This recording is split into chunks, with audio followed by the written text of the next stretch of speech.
Good morning guys. അപ്പം നമ്മൾ ഇന്ന് പോകാൻ പോണത് ഒരു ഫാമിലോട്ടാണ്. ഫാമിൻ്റെ പേര് കിക്കീത്തി ഫാം എന്നാണ്.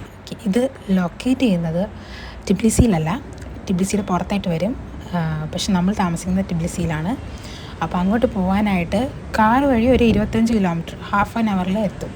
പക്ഷേ നമ്മൾ സ്റ്റുഡൻസ് ആയതുകൊണ്ട് നമുക്ക് അത്ര കാറിൻ്റെ ഫെസിലിറ്റീസ് ഇല്ലാത്തതുകൊണ്ട് നമ്മൾ പബ്ലിക് ട്രാൻസ്പോർട്ടാണ് യൂസ് ചെയ്യുന്നത്.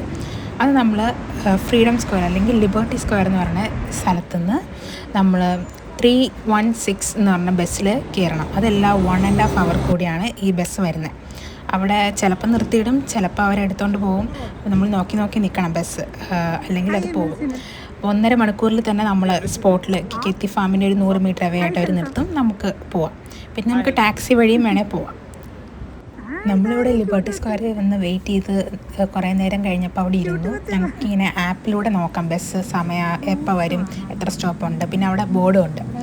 അപ്പം ഞങ്ങൾ ലൈവ് അപ്ഡേറ്റ് കിട്ടാൻ വേണ്ടിയിട്ട് ഞങ്ങളൊരു സ്ഥലത്ത് മാറിപ്പോയിരുന്നു. അത് കഴിഞ്ഞപ്പോൾ ഒരു ബസ് നോട്ടിഫിക്കേഷനൊന്നും തരാണ്ട് ലൈക്ക് ആപ്പിലും കാണിച്ചില്ല, ബസ്സിൻ്റെ ബോർഡിലും കാണിച്ചില്ല. അപ്പം ഞങ്ങൾ നോക്കിയപ്പോൾ ബസ് പെട്ടെന്ന് ബസ് സ്റ്റോപ്പിൽ നിന്ന് എടുത്ത് പോയായിരുന്നു. നമ്മൾ നിർത്താൻ നോക്കിയിട്ടൊന്നും കിട്ടിയില്ല.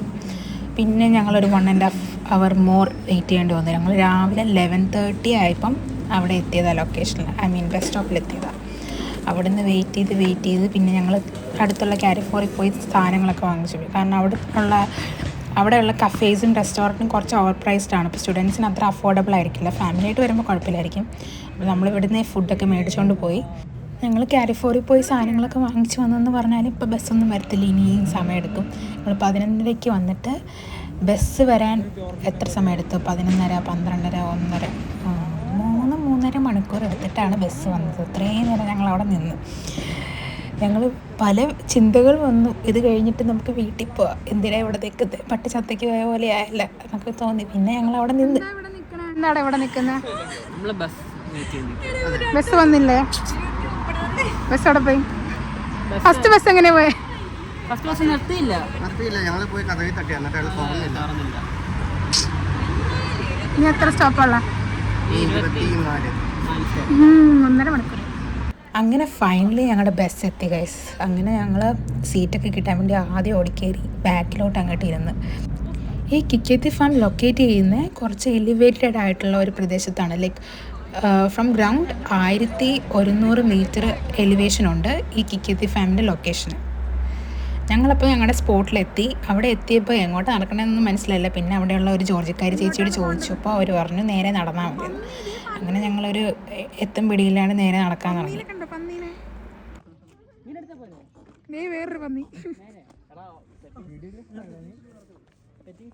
ഇവിടെ ഞാനിങ്ങനെ പല സ്ഥലത്ത് പോയി വിസിറ്റ് ചെയ്ത സമയത്ത് ഇവരുടെ വീടിൻ്റെയൊക്കെ പുറത്തൊക്കെ ആയിട്ട് ഇങ്ങനെ ഇതുപോലത്തെ പന്നികൾ ഇങ്ങനെ ഗ്രേസ് ചെയ്ത് നടക്കുന്നത് കാണാം. ഐ ഡോണ്ട് നോ ഇത് അവർ വളർത്തുന്നതാണോ അതോ അവിടെ ഇങ്ങനെ റാൻഡമായിട്ടുള്ള സ്ട്രേ പിക്സ് ആണോ എന്ന് എനിക്കറിയത്തില്ല. അപ്പോൾ ബേസിക്കലി പറയുകയാണെങ്കിൽ കിക്കീത്തി ഫാം പണ്ട് തൊട്ടേ ഉള്ളൊരു ഫാമാണ്. ലൈക്ക് USSRൻ്റെ സമയത്ത് 1922 തൊട്ട് 1991 വരെയുള്ള USSRൻ്റെ പീരീഡിലുള്ള ഫാമായിരുന്നു ഇത്. അപ്പോൾ ആ സമയത്ത് അത് ഗവൺമെൻറ്റിൻ്റെ അണ്ടറിൽ വരുന്നുണ്ട്. 2 ടൈപ്പ് ഓഫ് ഫാം ഉണ്ടായിരിക്കും. കോൾക്കോസ് ഫാമും ഉണ്ടായിരിക്കും, സോഫ്റ്റ് ഫാമും ഉണ്ടായിരിക്കും. കോൾക്കോസ് എന്ന് പറഞ്ഞു കഴിഞ്ഞാൽ അവിടെ ഫാമിൽ വർക്ക് ചെയ്യുന്ന ആൾക്കാർ അവിടെ കിട്ടുന്ന ഷെയർ എല്ലാം അവർ ഈക്വലായിട്ട് ഡിവൈഡ് ചെയ്ത് ഓരോരുത്തർ വർക്കേഴ്സ് തമ്മിൽ ഈക്വലായിട്ട് ഡിവൈഡ് ചെയ്തെടുക്കും. വേറെ സോക്കോസ് ഫാം എന്ന് പറഞ്ഞു കഴിഞ്ഞാൽ ഗവൺമെൻറ്റിൻ്റെ അണ്ടറിലായിരിക്കും വരുന്നത്. അവിടെ വർക്ക് ചെയ്യുന്ന ആൾക്കാർക്ക് ഒരു ഫിക്സ്ഡ് ആയിട്ടുള്ള സാലറി ആയിരിക്കും കിട്ടുന്നത്. അപ്പോൾ ആ കാലഘട്ടത്തിലുണ്ടായിരുന്ന ഫാമാണ് കിക്കീത്തി ഫാം. അത് കഴിഞ്ഞ് USSRൻ്റെ ഡിസിൻറ്റിഗ്രേഷൻ്റെ ആഫ്റ്റർ ഇത് കുറേ പ്രൈവറ്റൈസ്ഡ് ആയി. പിന്നെ കുറേയൊക്കെ അബാൻഡൻ ചെയ്ത് ആൾക്കാർ. അത് കഴിഞ്ഞ് പിന്നെ ചില ഫാമുകളൊക്കെ ഇവർ വേറെ കാര്യങ്ങൾക്ക് വേണ്ടി ഉപയോഗിക്കാൻ തുടങ്ങി. ഇപ്പോൾ ഇത് ഒരു multi functional educational and recreational hub പോലെയാണ് ഇത് വർക്ക് ചെയ്യുന്നത്. സോ നമുക്കിവിടെ കാണാൻ കുറേ വൈനറീസ് ഉണ്ട്, ആനിമൽ ഇൻട്രാക്ഷൻസ് കിട്ടും, കഫേസ് ഉണ്ട്, റെസ്റ്റോറൻറ്റ്സ് ഉണ്ട്, പിന്നെ സ്റ്റേബിൾ ഉണ്ട്, പിന്നെ കുറേ എഡ്യൂക്കേഷണൽ സ്പേസ് ഉണ്ട്, റോസ് നഴ്സറീസ് ഉണ്ട്, സോനകളുണ്ട്, പിന്നെ അക്കോമഡേഷൻ ഫെസിലിറ്റീസ് ഒക്കെ ഉണ്ട്. ബേസിക്കലി ഇവിടെ ഉള്ള ഹൗസസ് എന്ന് പറഞ്ഞു കഴിഞ്ഞാൽ ഒഡാ ഹൗസസ് ആണ്. ഒഡാ ഹൗസസ് ആണ് മോസ്റ്റ്ലി ഇവിടെ ജോർജിയയിൽ കാണുന്ന ഹൗസസ് എല്ലാം ഒഡാ ഹൗസസ് ആണ്. പിന്നെ കുറേ ട്രീ ഹൗസസ് ഉണ്ട്, പിന്നെ കണ്ടെയ്നർ ലൈക്ക് ഹൗസസ് ഉണ്ട്. അതൊക്കെ ഈ വീഡിയോയിൽ നമുക്ക് കാണാം. അപ്പം അവിടെ സ്റ്റേ ചെയ്യാനും നമുക്ക് പറ്റും. 2-3 ഡേയ്സ് നമുക്ക് റിസർവ് ചെയ്തിട്ട് വന്നിട്ട് നമുക്ക് ഇതുപോലത്തെ ഇവിടെ ഞാൻ പറഞ്ഞ പോലത്തെ ഹൗസസ് ഒക്കെ കാണും. അവിടെ വന്ന് നമുക്ക് ഇപ്പോൾ സിറ്റിയിൽ നിന്നൊക്കെ എസ്കേപ്പ് ചെയ്യണമെന്ന ആൾക്കാർക്ക് വന്നിട്ട് ഇവിടെ വന്ന് താമസിക്കാം. ഇപ്പം എൻ്റെ അമ്മച്ചി ഇവിടെ ഉണ്ടായിരുന്നെങ്കിൽ ഭാഷ അറിയാൻ മേലെങ്കിൽ പോലും ഏതെങ്കിലും ഒരു ഭാഷയിൽ പുള്ളിക്കാരി കയ്യും കാലും കാണിച്ചിട്ട് ഈ പൂവിൻ്റെ ഏതെങ്കിലും ഒരു തണ്ട് പുള്ളിക്കാരുടെ അടുത്ത് നിന്ന് ചോദിച്ച് മേടിച്ചുകൊണ്ട് വന്നാൽ അത്ര ഇഷ്ടമാണ് ഇങ്ങനത്തെ പരിപാടികളൊക്കെ. അതെനിക്കും കിട്ടിയിട്ടുണ്ട്.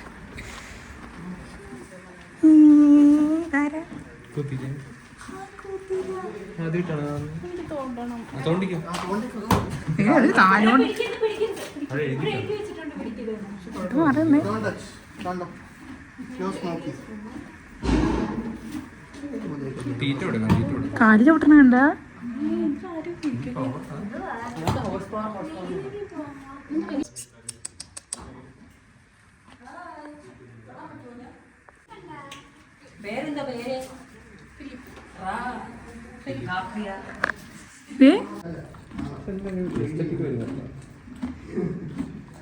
ചവയ്ക്കണ കേൾക്കാൻ നല്ല രസമില്ലേ?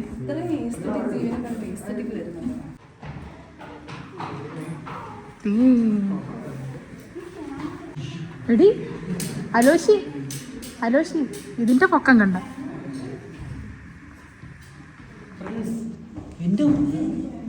ഫ്ലൈസി ഇതിന്റെ പൊക്കം കണ്ട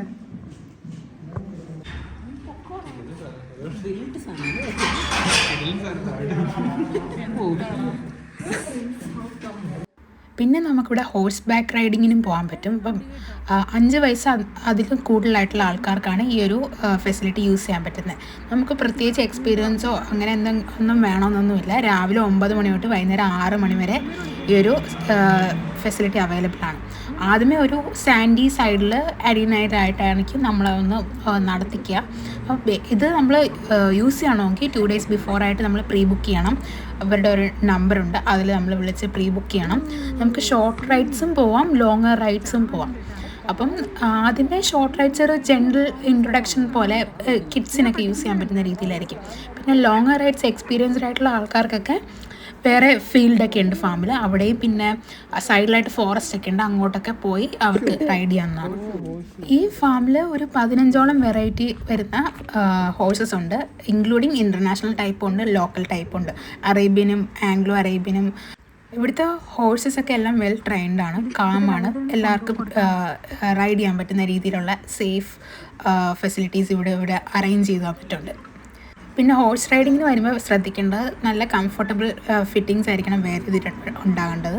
പിന്നെ നല്ല ക്ലോസ്ഡ് ഷൂസ് യൂസ് ചെയ്യണം, പിന്നെ ഗ്ലൗസും യൂസ് ചെയ്യണം. അവർക്ക് നമ്മൾ വരുമ്പം റൈഡിങ് ഗിയറൊന്നും കൊണ്ടുവരണമെന്നില്ല, എല്ലാം ഇവിടുന്ന് തന്നെ നമുക്ക് പ്രൊവൈഡ് ചെയ്യും റൈഡ് ചെയ്യാൻ വേണ്ടിയിട്ട്. സോ ആദ്യമേ ഇവർ നമ്മൾ റൈഡിന് പോകുമ്പം ഫസ്റ്റ് ഇവരുടെ അരീനെ തന്നെയുള്ള സ്ഥലത്ത് തന്നെ നമ്മളെ റൈഡിന് കൊണ്ടുപോകും. അത് കഴിയുമ്പം ഫോറസ്റ്റ് ഏരിയാസിലോട്ട് നമ്മൾ കൊണ്ടുപോകും. എറൗണ്ട് ഒരു 50 ജെല്ലൊക്കെ ആകും ഈ ഹോഴ്സ് ബാക്ക് റൈഡിങ്ങിന്. അത് നമ്മൾ ഇവർക്ക് വെബ്സൈറ്റൊക്കെ ഉണ്ട്, ഇവിടെ വരുന്നതിന് മുമ്പ് ഒരു 2 ഡേയ്സ് പ്രയറായിട്ട് വിളിച്ച് നമ്മൾ ബുക്ക് ചെയ്തിട്ട് വേണം വരാൻ. കുറച്ച് നേരം ഞങ്ങൾ ഹോഴ്സിൻ്റെ സ്റ്റേബിളിലൊക്കെ കുറച്ച് ടൈം സ്പെൻഡ് ചെയ്തതിന് ശേഷം ഞങ്ങൾ വിചാരിച്ചു ഇവിടുത്തെ ട്രീ ഹൗസസിൻ്റെ ബാക്കിലോട്ട് കുറച്ച് ഫോറസ്റ്റ് ഏരിയാസൊക്കെ ഉണ്ട്, അങ്ങോട്ട് നമുക്ക് കുറച്ച് നടക്കാമെന്നൊക്കെ. കാരണം മെയിൻ ഏരിയസിലിരുന്ന് നമുക്ക് പിക്നിക്ക് പോലെ ഒന്നും സെറ്റ് ചെയ്ത് ഫുഡൊന്നും കഴിക്കാൻ പറ്റില്ല. അപ്പോൾ നമ്മൾ വിചാരിച്ചു കുറച്ച് അകത്തോട്ട് നടന്നിട്ട് അവിടെ ട്രീ ഹൗസസും പിന്നെ ഇരിക്കാനുള്ള ബെഞ്ചൊക്കെ ഉണ്ട്, അവിടെ ഇരുന്ന് നമ്മുടെ ഫ്രൂട്ട്സൊക്കെ കഴിച്ചിട്ട് പിന്നെ വേസ്റ്റ് ഒന്നും അവിടെ ഇടാണ്ട് നമ്മൾ തിരിച്ച് വേസ്റ്റൊക്കെ ബാഗിലിട്ട് അതിന് ശേഷം പിന്നെ അടുത്ത സ്പോട്ടിലോട്ട് പോകാമെന്ന് വിചാരിച്ചു. ചില സ്ഥലങ്ങളൊക്കെ കണ്ടാൽ നമ്മൾ ശരിക്കും നമ്മുടെ നാട്ടിലുള്ള ആ ഒരു സ്ഥലത്തൊക്കെ എത്തിയ പോലെ നമുക്ക് തോന്നും. ഇത് ഒരു 5 മിനിറ്റ്സേ ഉള്ളൂ മെയിൻ ഫാം ഏരിയയിൽ നിന്ന്. ഒരു 5 മിനിറ്റ്സ് മാറിയാണ് ഈ ഏരിയ ലൊക്കേറ്റ് ചെയ്യുന്നത്.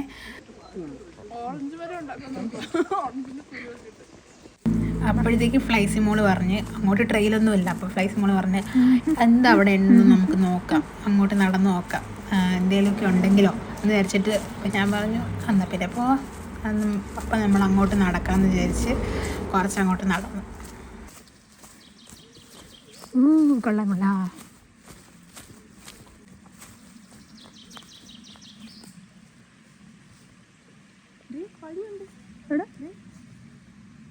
അത് വഴിയല്ലടി, എന്തോ ഉരുൾപൊട്ടി ഒന്നുമില്ല.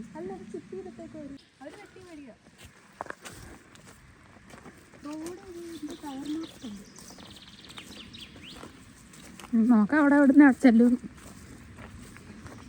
മെയിൻ ബിൽഡിങ്ങിൻ്റെ അവിടെ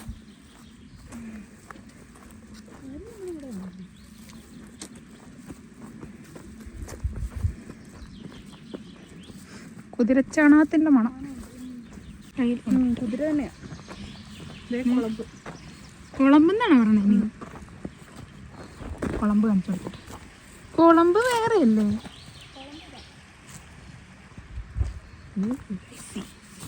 എന്തോ പണിതോണ്ടിരിക്കുവാടി ഇവിടെ. കയറണ്ട അതിൻ്റെ പുറത്തോട്ട്. കയറാൻ പറ്റത്തില്ല, അവർ അടച്ചിട്ടേക്ക്. അങ്ങോട്ട് തന്നെ നമുക്ക് നല്ല വൈബ് സ്ഥലമായിരിക്കും പണിത് കഴിയും.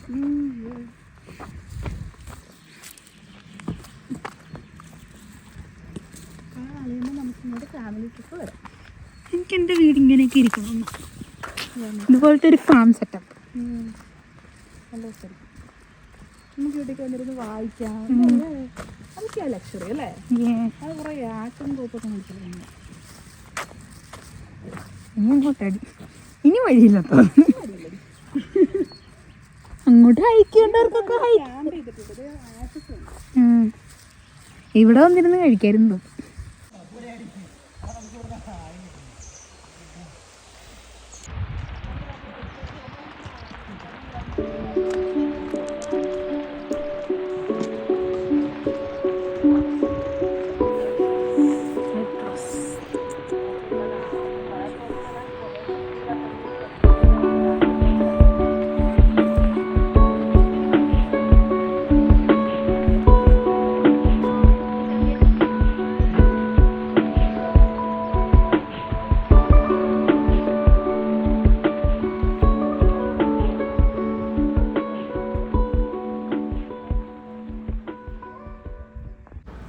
ആണ്ടേ ഞാനങ്ങനെ റോസൊക്കെ നോക്കി നിൽക്കുന്ന സമയത്താണ് അവരവിടെ ഫീഡ് ചെയ്യാൻ പാടില്ലെന്ന് പറഞ്ഞ കുതിരയ്ക്ക് അവിടെ ആപ്പിൾ ഓറഞ്ചും ഒക്കെ കൊടുക്കണം.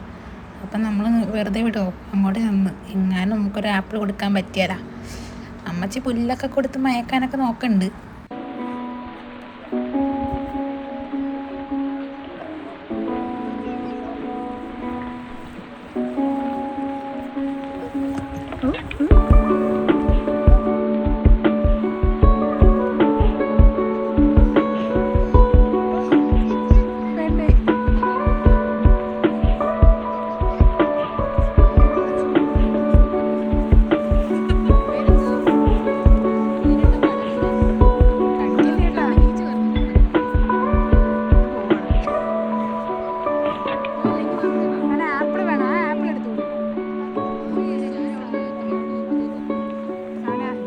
എനിക്കിത് കണ്ടപ്പോൾ തോന്നി എന്നാന്നറിയാമോ, ഞാനായിരുന്നു ആ കുഞ്ഞു കൊച്ചെങ്കിൽ ഞാൻ ഇവിടുന്ന് പേടിച്ചോടി പിന്നെ മൊത്തം കരച്ചിലായിരുന്നേനെ.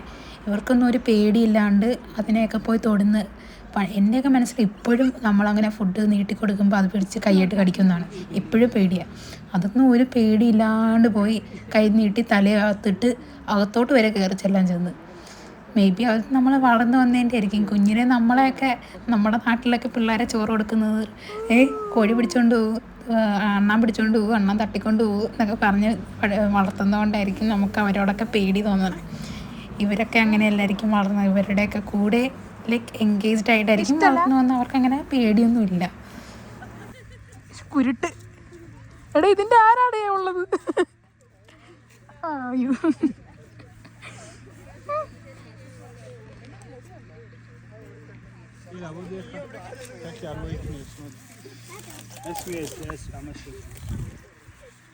എന്താ കഴിച്ച് പുല്ല് പറിച്ച് പിന്നെ പുല്ലല്ലേ നിങ്ങളത്. അങ്ങനെ ആ പേടി അങ്ങ് മാറിക്കിട്ടി. ഐ മീൻ അങ്ങനെ പേടി മൊത്തത്തിൽ മാറുന്നൊന്നും പറയാൻ പറ്റില്ല. ഒന്ന് ആഞ്ഞ് പുല്ല് പിടിച്ച് വലിച്ചു കഴിഞ്ഞാൽ ഞാനൊന്ന് പേടിക്കും.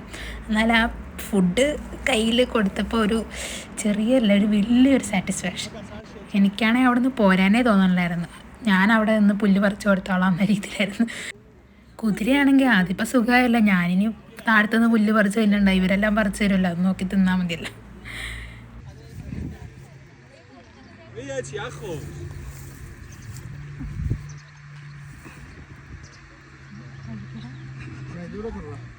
ചിലപ്പോൾ കഴിക്കായിരിക്കും. ആ കൊച്ചിൻ്റെ കൈ കുറവ്. അവളുടെ ഉണ്ട്. പൂവൊന്നും വേണ്ട, ചെവി വെച്ചോട്. ഇത് കഴിച്ചിട്ട് പോയാൽ മതി. അത് കഴിക്കാനടി. അവന് പൂ വേണ്ടാത്തോണ്ട് പുല്ല് മതി. എനിക്ക് പുല്ല് വേണം. ഇവിടെയൊക്കെ പുല്ല് പറിക്കാം. സന്തോഷമായ ഞാൻ പോവാ കേട്ടാ. തൊട്ടില്ല ഇതുവരെ. പുല്ല് പറിച്ചു, പുല്ല് പറി.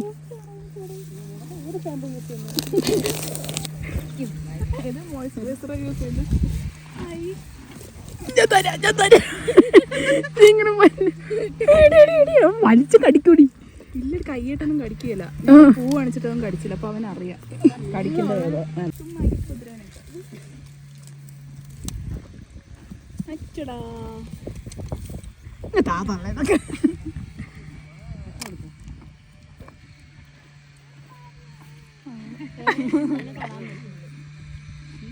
ഇനി അവര് കൊടുക്കട്ടെ കേട്ടോ.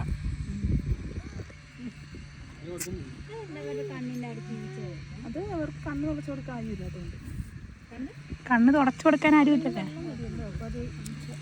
ഇനി നീ നമ്മളത്ര ബ്ലിങ്ക് റേറ്റ് ഇല്ലല്ലോ. പന്നിൽ സൗണ്ട് ഉണ്ടാക്കി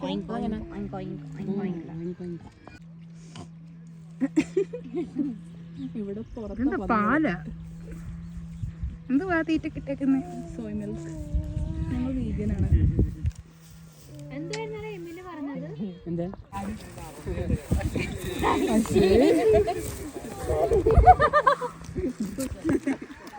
ഹായ്, എല്ലാം കൂടെ ഒരുമിച്ച് കാണാൻ നല്ല രസം. ഞാൻ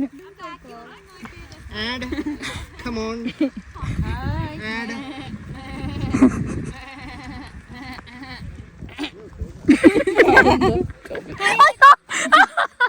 ഞാൻ വിചാരിച്ച എന്റെ കാലിട്ട് നോക്കിയതാ.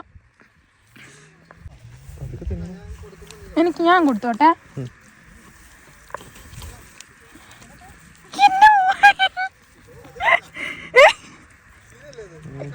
ഏതല്ലേടാ?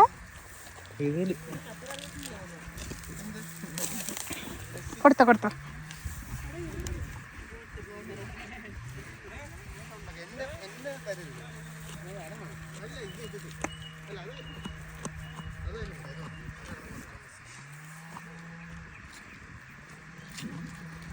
ഇത് ഗ്യാസ് ഒന്നാ മാത്രം പോരെ.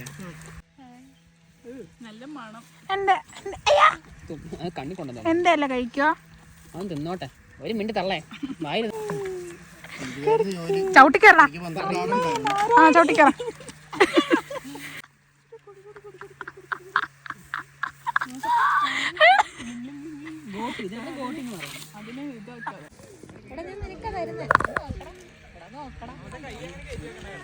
കൊമ്പ് കണ്ടോ അതിന്റെ?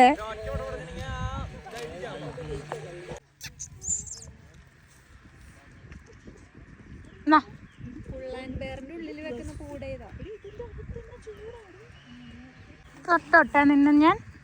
ഓഹോ, തൊട്ടി. തൊടാൻ പാടില്ലെന്ന് എഴുതിയിട്ടുണ്ടാവും അല്ലേ?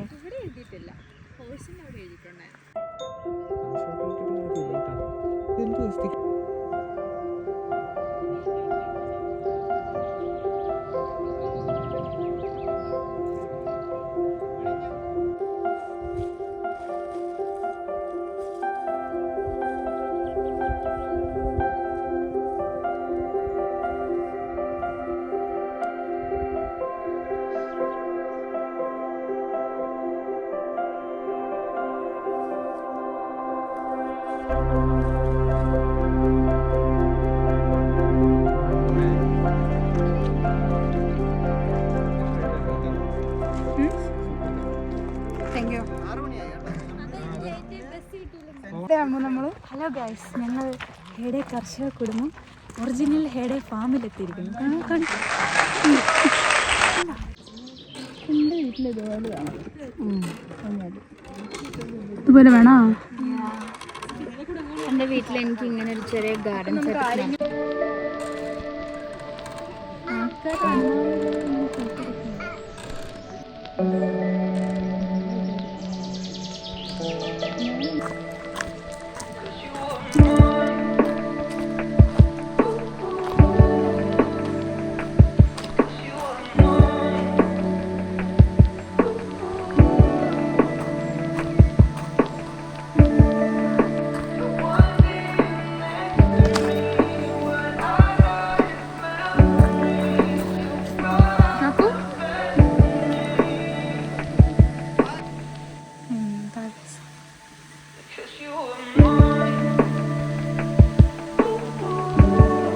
ഇങ്ങനെയാണ് മറ്റേ ഹൈക്കിലാകുന്നത്.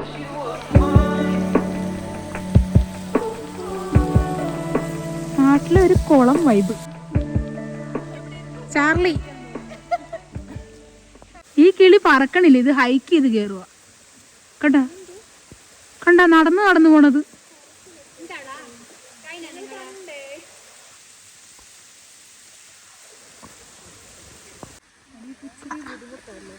യെസ്,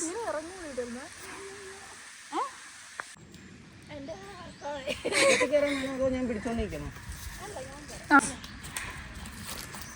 കേറിക്കാ പറ്റും.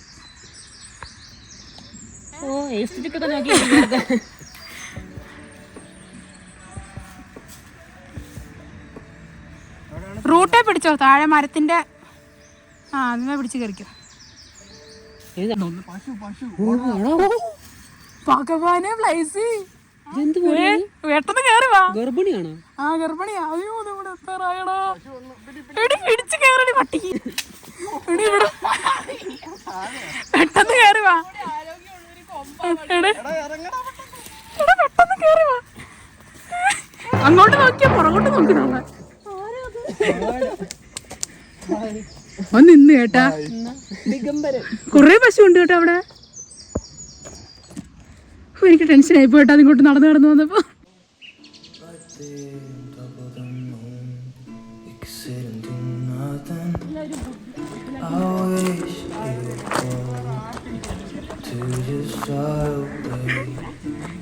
ഇതെന്താ കല്യാണത്തിന് വന്നിരിക്കണ പോലെ വാട്ടർഫോള് കാണാൻ.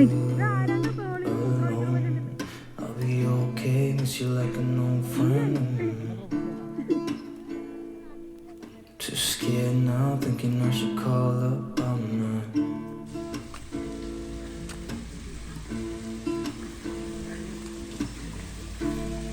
I think it's hard how we always wait another day.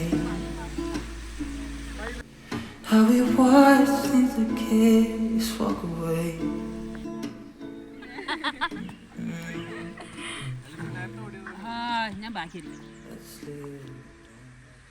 എന്താ എന്താ എന്താ അല്ല ഇവിടുത്തെ വീടുകളെ സിറ്റി ലൈഫിൽ നിന്ന് വിട്ട് ഇവിടെ വന്ന് ഇവിടെ വന്ന് കുറച്ചാൾ സ്റ്റേ ചെയ്യാൻ അതിനുള്ള ആൾക്കാർക്ക് ലൈഫ് റിയാലിറ്റിയിൽ നിന്ന് എസ്കേപ്പ് ചെയ്യാനുള്ള സ്പേസ് ആണ്. Escaping from reality. എന്താ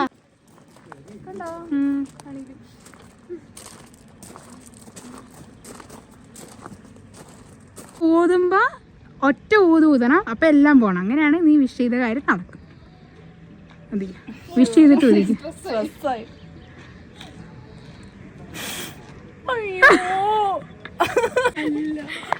എന്നെന്താ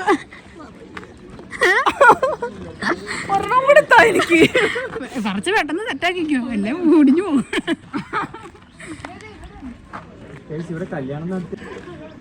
അത് പകുതി ഉള്ളല്ല, പകുതി വിഷു മതി.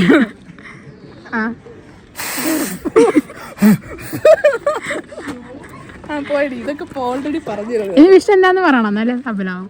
വിഷൊന്നും പറയത്തൊന്നുമില്ല, അതിന്റെ നടക്കണ്ടേ കരിയർ ഇങ്ങനെ മെച്ചപ്പെടാൻ.